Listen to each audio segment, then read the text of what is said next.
In this video, I'm going to be talking about a menopause policy. What is one?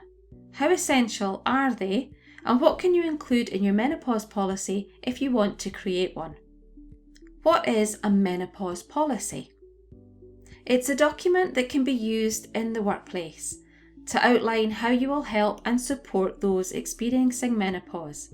And you can also link it back to other policies that you may have. So you could include menopause as an example within your diversity and inclusion policy, your well-being policy, and your absence and sickness policy. Okay, the most common question then, do you actually need to have a menopause policy? The answer is no.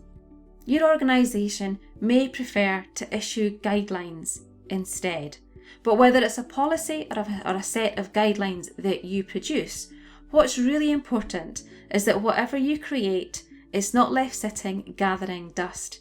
It's acted on and is implemented as a live, living, breathing document. If you decide that a menopause policy is for you, what can you include in it?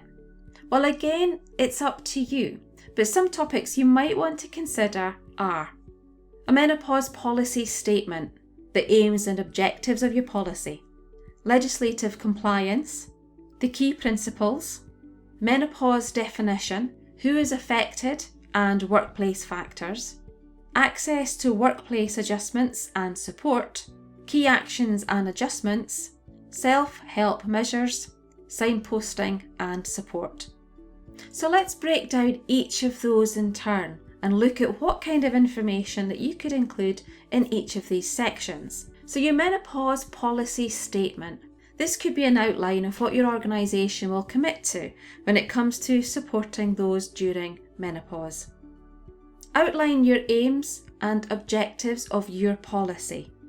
So these could be around how you're going to raise awareness and provide training for managers, how you're going to raise wider awareness among employees, what support and reasonable adjustments will be available, how you're going to create a menopause-friendly environment that makes conversations around menopause easier, what adjustments that you could implement to make sure that the workplace doesn't cause menopausal symptoms to get worse.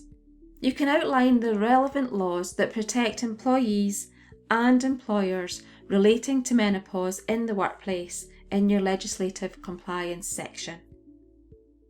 This section of your policy could include how you recognise menopause is an individual experience and how you'll aim to provide different levels and necessary types of support and adjustments. So it could be that you include what information will be available to all workers. It could be information around a menopause support group that you may have. You could talk about risk assessments and how they will be carried out. You want to mention adjustments to working conditions that could be put in place. You could mention how training and awareness sessions will be provided for everyone across the organisation. And if you have a named person who will be a confidential contact for those who wish to speak about or to request support around their menopause symptoms, then you could include this in this part of the policy as well. Include an easy to understand definition of peri-menopause and menopause. You could include some of the most common symptoms and how they can impact on employees and colleagues within the workplace. In this section, your policy could include those that you recognise as being affected by menopause, the workplace factors that could aggravate menopause symptoms, and what your commitment is to eliminating the factors that could cause symptoms to be made worse in the workplace. This section could include your commitment to ensuring managers are aware of adjustments and support that's suitable for your colleagues or employees and how they can access workplace adjustments and support. This section could outline how risk assessments will be undertaken and what documentation will be used to complete these. Now you can also link this section to other related policies that you may have. Include current and relevant health advice to women that will help them before, during and after menopause. You could include internal and external resources for additional signposting and support. So what you include in your menopause policy or guidelines is up to you. But whatever you do create, be sure it's an active document within your organisation.